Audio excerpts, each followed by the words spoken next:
शक्ति के 48 नियम। अध्याय 4। विचार। लोगों को शब्दों से प्रभावित करने की कोशिश ना करें।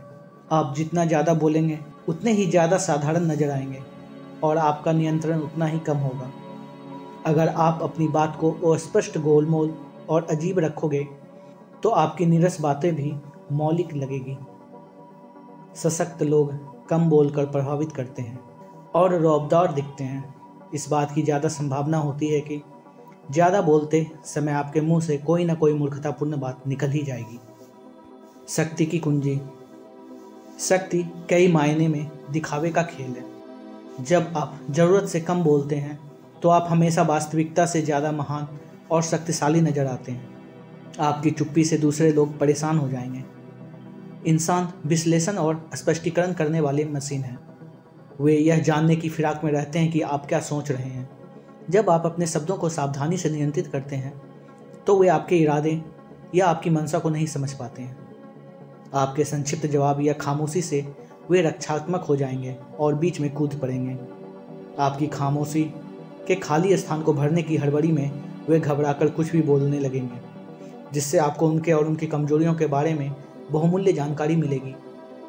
आपसे मिलकर जाने के बाद उन्हें ऐसा लगेगा जैसे वे लुट गए हों। घर जाकर वे अपने हर शब्द पर गहराई से विचार करेंगे। आपकी संक्षिप्त टिप्पणी पर जब लोग अतिरिक्त ध्यान देंगे तो इससे आपकी शक्ति को बढ़नी ही है। युवावस्था में चित्रकार एंडी वारहोल को यह समझ नहीं आ रहा था कि लोगों से बात करके उनसे उसका मनचाहा काम करवाना असंभव है। बातों से लोग आपके खिलाफ हो जाएंगे, आपकी इच्छाओं के विपरीत काम करेंगे और अपने दुष्ट स्वभाव की वजह से आपकी अवज्ञा करेंगे।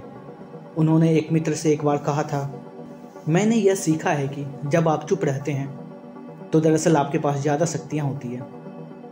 बाद में जीवन में वारहोल ने इस तकनीक का इस्तेमाल बहुत अच्छी तरह से किया। इंटरव्यू में वो भविष्यवाणी की तरह बहुत संक्षिप्त वाक्य बोलते थे। वे कोई जटिल और रहस्यमयी बात कह देते थे और इंटरव्यू लेने वाले इस उधेड़बुन में रहता था कि इसका ना जाने क्या मतलब होगा। वह सोचने लगता था कि वारहोल के अर्थहीन दिख रहे वाक्यों के पीछे कोई गहरी बात छिपी होगी। वारहोल अपनी पेंटिंग के बारे में कभी बातें नहीं करते थे। वो इसके विश्लेषण का काम दूसरों पर छोड़ देते थे।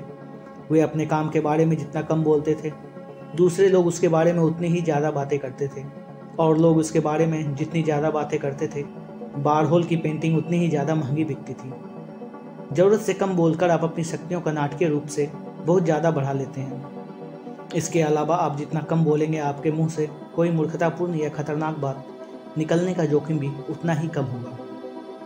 1825 में निकोलस प्रथम रूस ने सिंहासन पर बैठे।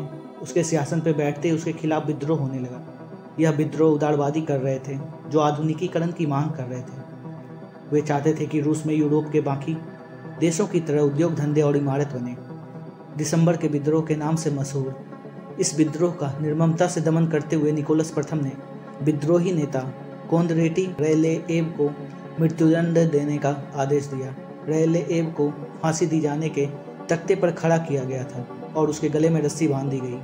फिर नीचे से तख्ता हटा लिया गया, लेकिन रैलेएव जैसे ही रस्सी से झूला, रस्सी टूट गई और वह जमीन पर गिर गया। उस वक्त इस तरह की घटनाएं ईश्वर का इंसाफ मानी जाती थी, और जो व्यक्ति मृत्युदंड से इस तरह बचता था उसे आमतौर पर माफ़ कर दिया जाता था। जब रैलेएव अपने पैरों पर खड़ा हुआ तो उसे चोट तो लगी थी, लेकिन उसे यकीन था कि उसकी जान बच गई है। लेकिन वह भीड़ से चिल्लाकर बोला, तुम लोगों ने देखा, रूस वाले कोई भी काम ठीक तरह से नहीं कर सकते, उन्हें तो रस्सी बनानी भी नहीं आती है। एक संदेशवाहक तत्काल यह खबर लेकर सम्राट के पास गया कि मृत्युदंड नहीं दिया जा सकता। इस निराशाजनक खबर से चिंतित होने के बावजूद निकोलस प्रथम विद्रोही नेता रैलेएव के माफ़ीनामे पर हस्ताक्षर करने लगे। लेकिन तभी उन्होंने संदेशवाहक से पूछा, क्या इस घटना के बाद रैलेएव ने कुछ कहा था? संदेशवाहक ने जवाब दिया, उसने कहा था कि रूस वालों को तो रस्सी बनानी भी नहीं आती। सम्राट ने माफ़ीनामे को फाड़ते हुए कहा, अगर ऐसी बात है तो हम उनकी बात को गलत साबित करके दिखा देंगे।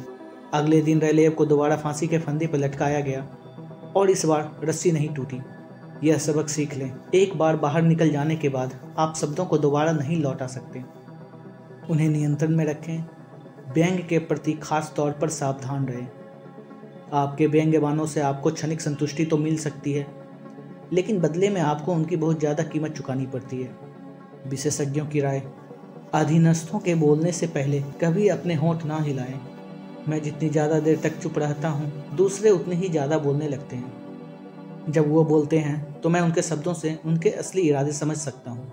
अगर सम्राट रहस्यमय ना हो तो मंत्रियों की चांदी ही हो जाएगी।